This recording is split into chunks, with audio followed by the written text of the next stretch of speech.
good evening. God bless you. Welcome to LIMP WITH P.O tonight. How's our week been? And we just get straight at it.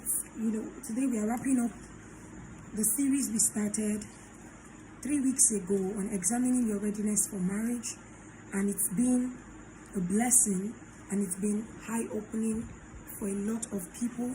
Thank God for the feedbacks and the blessing it has been. Father, we declare this teaching open in your name, and we ask that you make this a blessing in the heart of men, and it will be to them a light on their path in the name of Jesus. It's the beginning of 2025. It's just 1 month away. I pray, Lord, that by the illumination that this teaching has brought to people, may you help them navigate through 2025 gloriously and stresslessly in the name of Jesus. I wait a testimony, because this teaching will definitely bet a testimony in your life and in your relationship. So we get at it. We start talking about different ways of examining your readiness for marriage, starting from background to finance to relationship. From finance to background to communication and to religion. And then just last week we spoke about temperamental compatibility and how you work on your temperament to a safe point where you know that you're good to go. Not perfectly as it were, but at least on a scale of 1 to 10, you have saddled some, you have engaged some transformational, thoughts, some transformational decisions that is now navigating your path towards a perfect and a glorious marital life. So let me start by saying that relationship is like a puzzle pieces. When a child just start growing up, and then you just pour them puzzles for them, and they began exercising their intellectual capacity by looking for the puzzles that fit in perfectly to puzzles that fit in perfectly towards each other. And by the time they get this puzzles fit in, they will make trials. Some will be perfect, some will fit in, some will not fit in. And such is how relationship always be. Like emotional compatibility is like finding pieces that fit well together. You don't force one into another, because if you force one into another, you're definitely going to break it or get it damaged. So you might not find that very perfection as it were, but to a very large extent you see, you discover, and you are convinced by the things you see that they are going to click naturally. When it comes to emotional together, has to happen naturally. It must be things that they just fit in perfectly, without force, without pain, and without external influences. To mean doing the same thing at the same time, the same way, and everything is just the same. No, it means that even in finding fulfillment to do your own thing your own way, and allow your partner do, but while doing your thing your way for your own partner, it doesn't mean doing the same thing the same way. So it's just like a dance. When two people, like all those white people dance and all of that, when two people hold hands together and they are dancing, it doesn't mean they have to take the same step, make the same body moves, make the same turns, make the same clicks. It could be the other person dancing, and another time it could be the other person taking the lead, depending on the kind of dance you guys are adopting. If the female has a better move and understanding of the dance steps, she can take the lead, and then the other person watches and follow, and then vice versa. So listening to the rhythm, to the dance, to the beat, to the sound, there's just a synergy and an agreement. It doesn't have to start at the same point. I ended last week at the point where I emphasized the need of finding strength, and in finding strength, this strength must in turn infuse confidence in you. Do I have a thing in my life that strengthens my confidence? And I kept saying that if you don't have anything in your life that strengthens your confidence, and the only expectation as regarding your confidence is built only around your marital expectation, there is high possibility of meeting with disappointment, regrets. Because as a matter of fact, nobody, even your biological parents, are not given the grace to meet your need 100%. There will always be something left that they cannot meet. There will always be a demand, either intellectually, financially, emotionally. So, if your own biological parents or the people around you or your sibling cannot even meet your emotional needs and demand that project your confidence 100%, how much more your partner that didn't start life with you, didn't live under the same roof with you. As a matter of fact, you have lived an appreciable number of years of your life before you came into the picture or before she came into the picture. So nobody is saddled with that monotonous responsibility of infusing strength and confidence in you. There are a lot of news circulating the internet today, especially about a celebrity marriage that is being rocked by, maybe it's a rumor, I don't know, but by a possibility for a divorce. And having analyzed that story, from an intellectual perspective and an emotional perspective, you realize that when a woman builds her strength, or last week I kept saying that this happened mostly to women. When we build only our strength, our sustenance, our confidence around a marriage, it's going to spill out in how you get committed to the things that means life to you. It is good that your marriage beautifies your life journey, but it is not okay when there are no additional beauty or foundational beauty. As a matter of fact, there should be a foundational strength that your marriage is coming to build upon. There should be something that has already been laid as the foundation that projects life and strength to you. I made a lot of examples that it could be your career, it could be your financial independence, it could be your skill, it could be your smartness, it could be your eloquence, it could be your purpose, it could be anything. But when all is said and done, you have that very thing that when you sit all by yourself, you can pump energy into that thing and it will bring you results. You can pump strength into that thing and it will bring you results.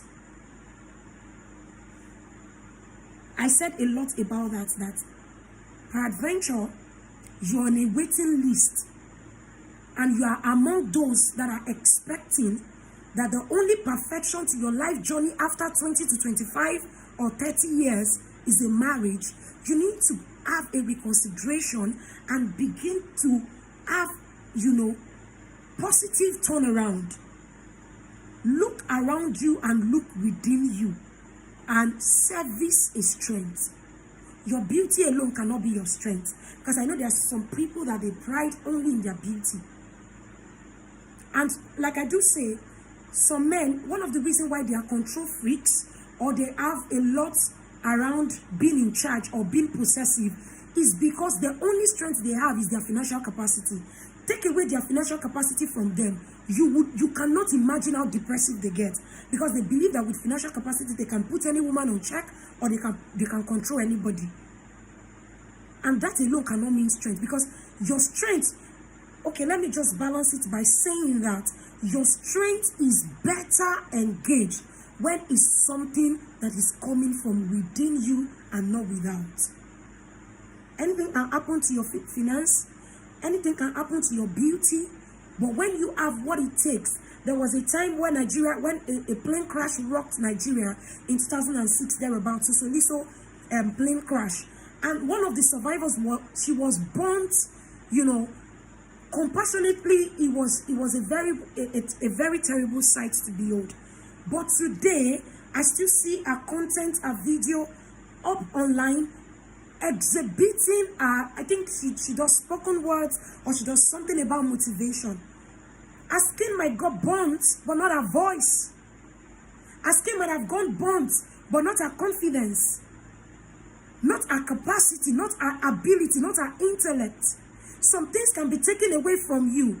And if external things are taken away from you and you feel timid and depressive, that means it's not a source of strength.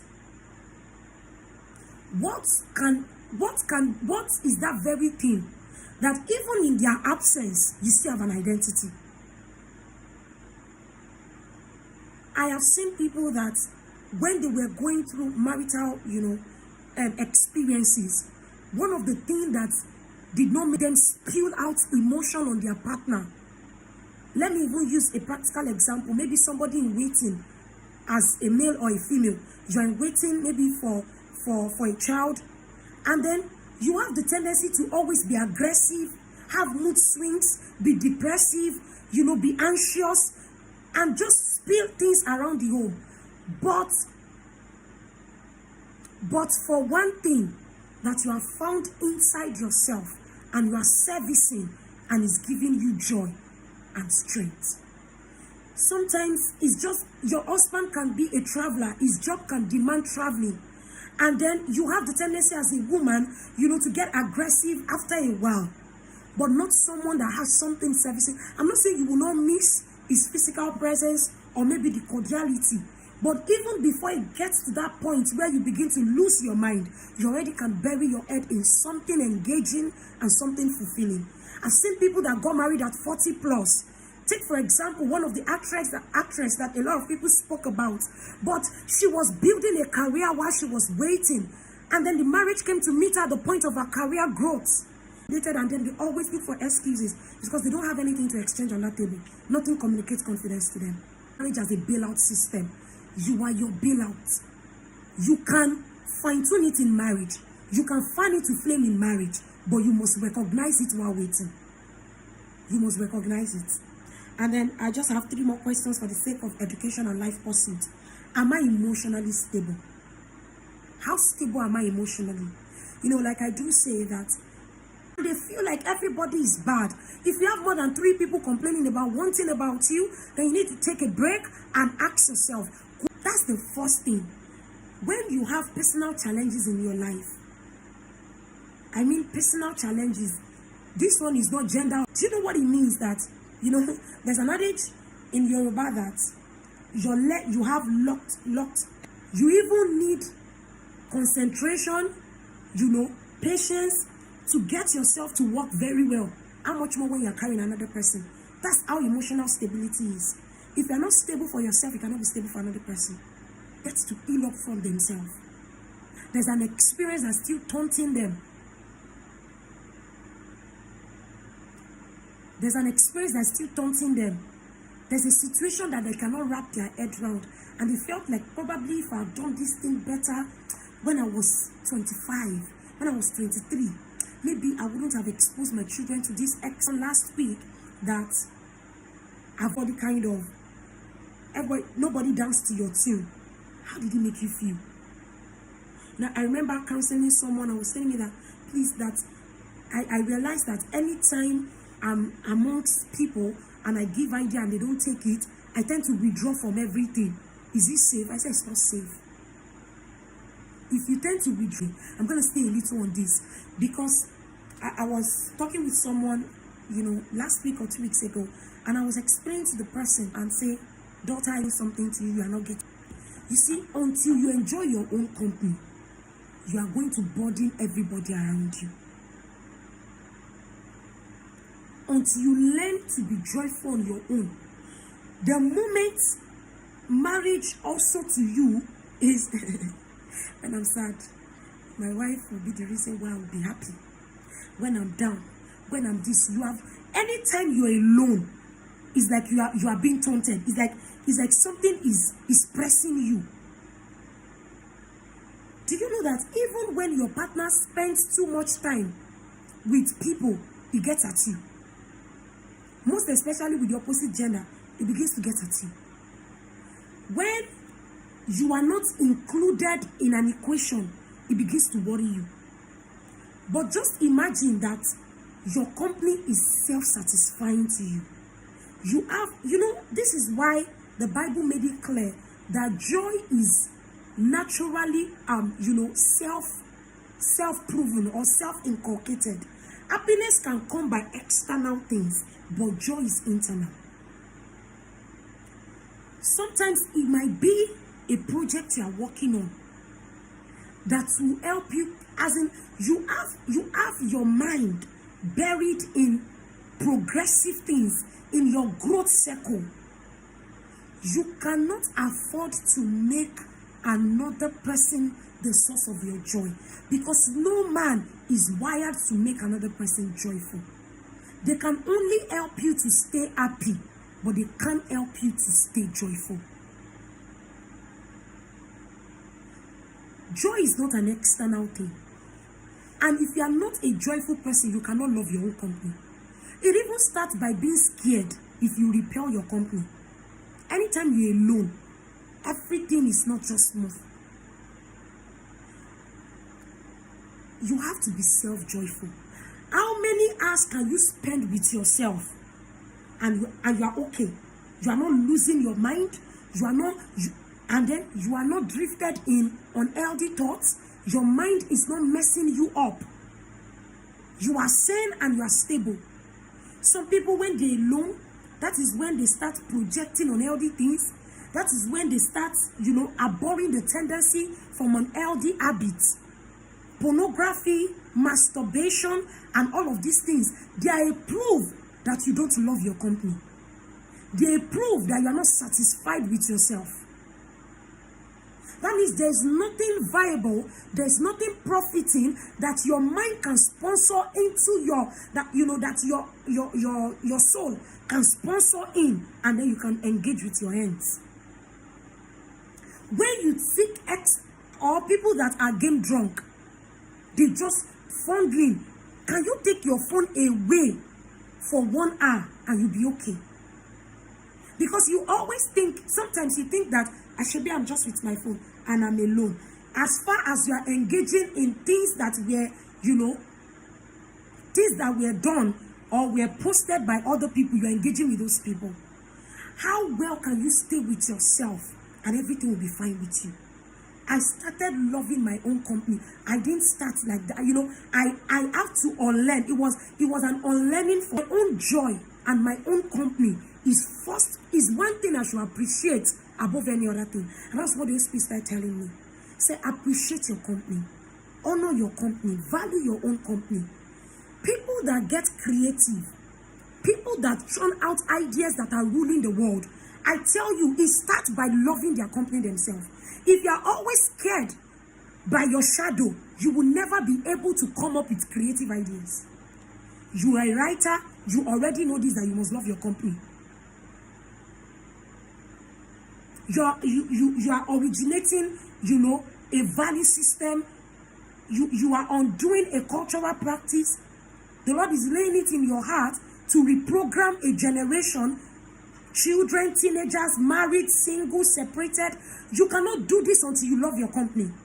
Do you think people get ideas that are rocking us right now from Facebook as an idea to Instagram to book writers to people like Mouse Mo, all of those people? You think they became phenomenal by despising their own company? No. You must love your company as a single person. And I love the fact that it's something that the Holy Spirit is helping me achieve so well.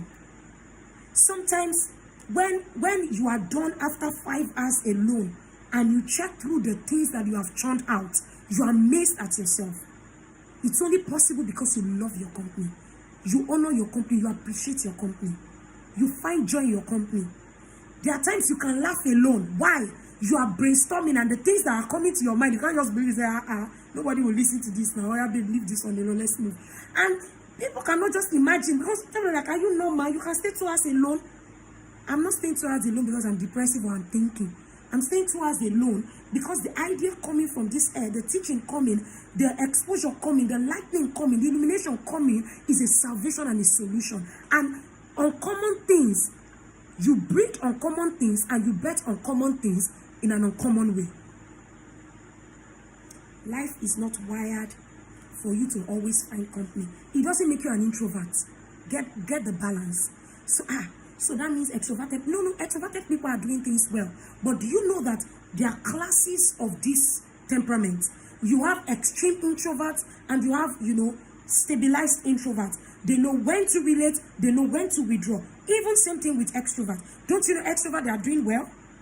Even those comedians that you think they are extroverts, you think they just bring anyhow comedy to the stage and people will start laughing?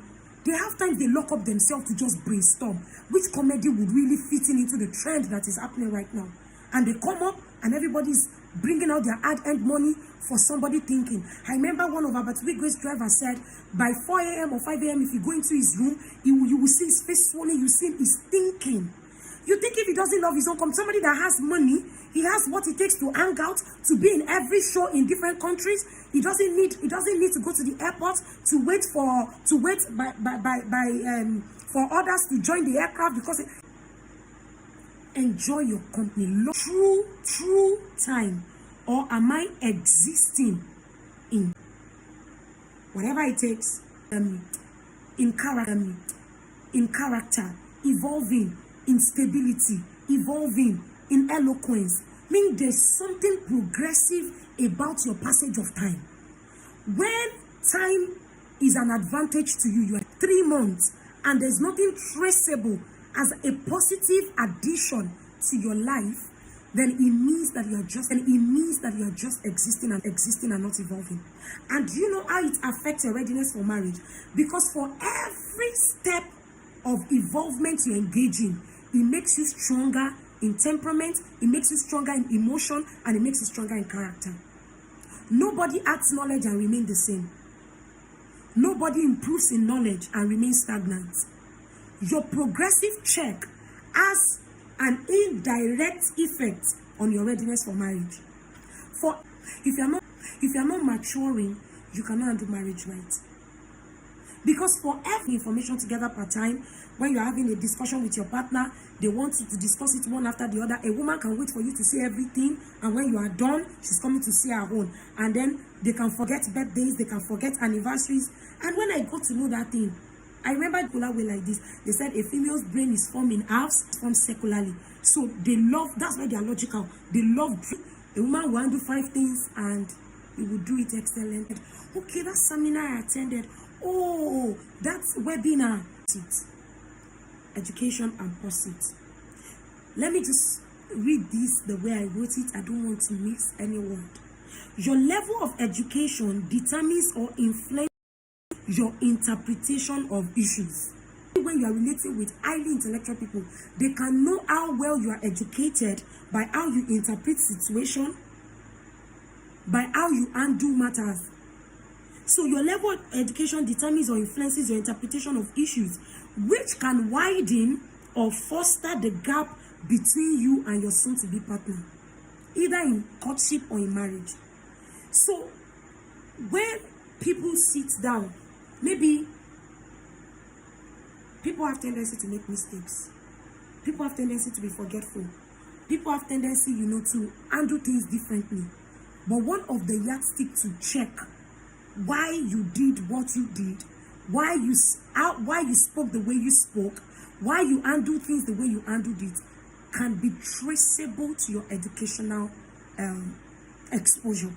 How educated you are will really determine. You know that people can be having conversation and then someone makes a statement and I say, I am very offended with that statement that you made. That is how they can analyze it. So sometimes education and pursuit is not some. And then this very beautiful lady went to marry an Igbo businessman that was not educated. So anytime their children has come back and say, Daddy, they asked us to do this, even the lady could not allow the man go for their open day. And not say, okay, what the children was like, Daddy, they say we are going for excursion. He said, Mbanu, as rich as I am, you will be escorting somebody. You are the king, you are the queen, you are the one that will stand at the front. You cannot be escorting somebody. The daughter was not like, Daddy, excursion. So the woman had to say, you know what, I will explain to Daddy. Because you cannot blame Daddy. Daddy is bringing money. Daddy. So you cannot be escorting somebody, You not stay at the back. Tell them, say you are the daughter of Odogu. that there is money. If they need money for them to put you at the front, I will pay them.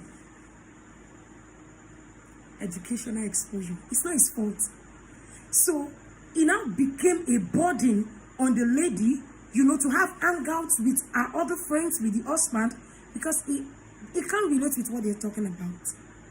So sometimes it influences how situations are managed. Yeah, how they are interpreted and how they are managed.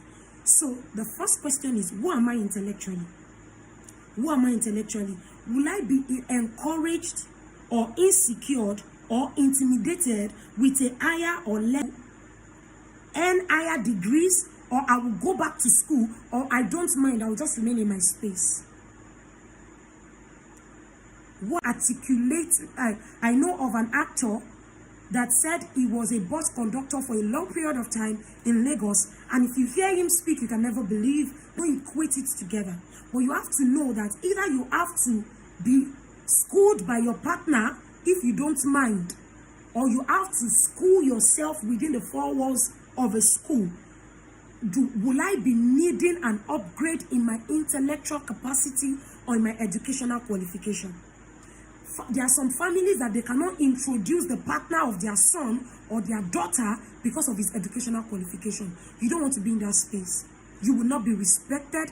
And do I get irritated by lack of? Do I get irritated with lack of common ethics in the opposite gender, especially when it comes to eating out, going for business discussion? What are your ethical beliefs? When you say, I love this person and I don't want to let this person go, it's okay. But have you observed the ethical and they're okay by you? They're yelling out. That can kill emotional bonding and connection. So at the end of the day, they love it, but because it's going to make intimacy in their marriage on the increase. Because when you always find pleasure in each other, and then you observe something about them, and the next thing you go on Google is, and people can get a high-paying job, and they just believe that they read the work ethics. When I get there, I should submit. You get to know your knowledge pursuit by the things you go after. Number one, the TV channels you have interest in. Are they informative channels, discovery channels, business channels, or gossip channels, or fashion channels? It begins to make you know your knowledge pursuits. Because they often say that a small mind discusses people, but a great mind discusses ideas. A small mind discusses people, but a great mind discusses ideas. So your knowledge pursuit is a proof of your mindset, how qualitative it is. You can imagine someone that loves a gossip channel, all these bloggers, all these people that struggling with a great mind that loves ideas. Is going to become an issue, that will always cause friction, because your knowledge quest and pursuit is not in agreement. It only determines your mindset. Either you have a small mind or a great mind. And this smallness of mind or a great mind also determines what you can achieve together as couples. It determines if you can pull business together. It determines if you can start up an idea together. Because if not well checked, at the end of the day, it will look like it's one person that is servicing a promising idea in the union.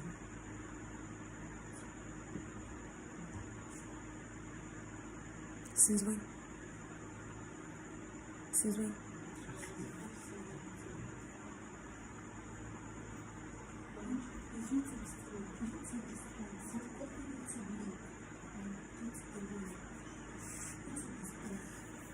So your knowledge pursuit is determined by your interest. Your knowledge pursuit is determined by your interest, and your interest is discovered by the things you engage in. It's determined by the things you engage in, which determines either you have a great mind or a small mind. And if, like I just said conclusively, that if a great mind attracts a great mind, they have endless possibility. And if a great mind attracts a small mind, is either one gets sacrificial and unminding, or one is ready to come up, either, like to grow up. Now, I want us to please pay detailed attention to the last 3 questions. What are my personal visions and dreams? Where do I see myself, or who do I see myself becoming in the next 2, 4, 5 years? Do I see myself building an empire? Do I desire to raise an intellectual children and partner? Your vision is as important as your choice of a partner. Your vision, your dream, your pursuit is as important as your choice of a partner. I remember one of the things,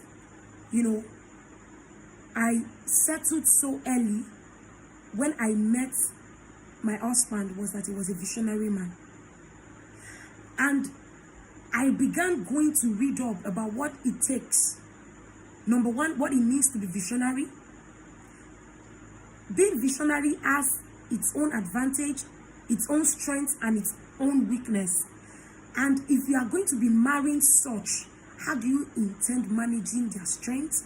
Because they can really push you and pull you, and they can really get, their visionary people are perfectionists. So any little thing that is not communicating this thing around them, they can't tolerate it for too long. They expect you to evolve with them from the execution of their vision. When you see a man pumping, bubbling, active, energetic, check it. Something about his vision is living. Something about his vision is progressing. And if you have now exaggerated your emotional connection above your visionary above your visionary pursuit, you're always going to be at war with your partner. Either you're at war with your partner, or you manage your partner and you seek solace with emotional flirting sometimes. Or you recruit a lot of highly intellectual people to be able to manage the void that your partner could have successfully filled. Don't exaggerate your emotional connection above your visionary pursuit. Let me tell you, the way it works in the world of a man, at the point where they are in love, it looks like that is everything that matters to them. After a while, they'll begin to calm down. They'll begin to see better and brighter. Why? Because they believe that it takes money and influence to keep a woman loyal. So they go after the things that can service the woman's need. They go after the things that can attend to their family needs. And by the time they go after it, they get to a point where they want to look back and they see you there. They get to a point where they want to look by their side and they see your hand holding them. This is a man's ego. Achievements, result. Every man is result driven. Only for some few exceptions. Every man is result driven. So once that result is not there, once that achievement is not there, there's no how you communicate love to them enough that they love you sincerely, but they express love better when their life is turning out to results and achievements. A man is a better lover in the midst of great and applaudable results.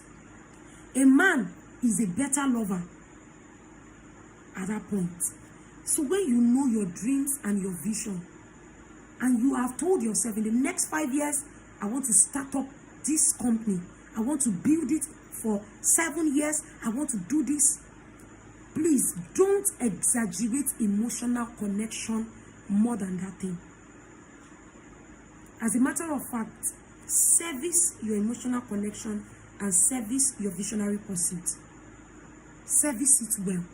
If you don't do that, and as a woman, even you, once you ask yourself, do I see myself pursuing a career?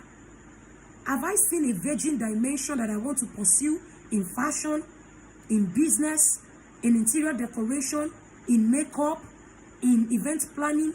Is there something unique I want to introduce with my brand? And what will it cost me? A supportive man, an understanding husband? Then you'll be a joker to exaggerate and ignore every signal that the man is showing you in courtship or in friendship. See, a man has started telling you that on a scale of 1 to 10, this is what I expect you to be as a woman. A woman should not be poking nose in financial sector. A woman, and then you say you don't care. Your vision matters. I do tell people I am very balanced. That as a woman, your first assignment is to be an helpmate. And as a matter of fact, we will be judged by how well we fulfill that primary assignment than the secondary assignment. Get that straight. That's the foundation. You're an helper. And even God will ask you how well you helped that man before you ignite your own passion. But that being said, if all you achieve with your life and your destiny is being an helper, and you have nothing added to your name than a Mrs., frustration is knocking on the door after a while. That's what is happening to some marriages presently. The only thing they have to show after 10, 15, 20, 25 years of commitment is a Mrs. and a number of children. After a while, you just feel empty. You don't need a crowd. It might not, you might just always, your birthday, you always go to service and orphanage home. Or you have 4 or 5 people you are mentoring, maybe in business or in family life. But if you are not impacting anybody, after a while you feel empty and unfulfilled. So you just need to know the magnitude of what vision means to you, and then consider it in your marital decision or your marital choice. Know what vision means to you too as a woman. Beyond being a Mrs. and beyond reproducing, know what vision means to you, and don't commonize it or trivialize it or undermine it when it comes to marital choice. Will this man give me a shoulder to fly upon when the time is right? Will I not be judged? Will I be permitted? Will my voice find expression? So you see the balance. Your own pursuit might not be in the same magnitude with that man, but it doesn't say you should live your entire life just with the addition or with a change of name. After all is said and done, your first name or your husband's name, doesn't matter the one you bear. It doesn't matter the one you use for a brand. It doesn't matter the one you use to pursue your vision. But something must communicate fulfillment to you, both as a man and as a woman. What personal and collective strength will my vision require from my man or my woman? What personal or collective strength will my vision require from my partner? What personal or collective strength will my vision require from the partner I will marry? Now, personal and collective strength will my vision require or demand? I know there are times I feel low. I tell Papa, I don't go for a course. Or because you go for a course. Or because your wife on my left hand, like my mother would say, I don't use it to eat. Prefers 95, not 90. Not because you have an intention will kill that inertia and push him into action. Encourage him into action. So you need to know what personal and collective strength have I identified. Because courtship is not a place for deceiving yourselves. It's next week. What visionary support can you pull for each other? These are the things that are just identify the level you are and the strength you are and the strength you able partner or an absent and travel. You know why? I said the visioning. And today I'm talking in Tokyo. The next month I'm in Switzerland. So when we get there, we'll cross it. The bridge will have collapsed before you get there. There will not be bridge to help cross it. If your vision will make you, and some partners are financially present but emotionally absent. It's going to have a sane variable in making a choice, because now she understands that a marriage can have a divide. She has never seen a balanced marriage where physical presence, financial presence, and everything is there. So she believes that now she has a mindset that in marriage you have to suffer and keep moving with your family. Is that what you want? Get this settled, because before it becomes the reason for nagging in the next 5 years, or the reason why you struggle emotionally.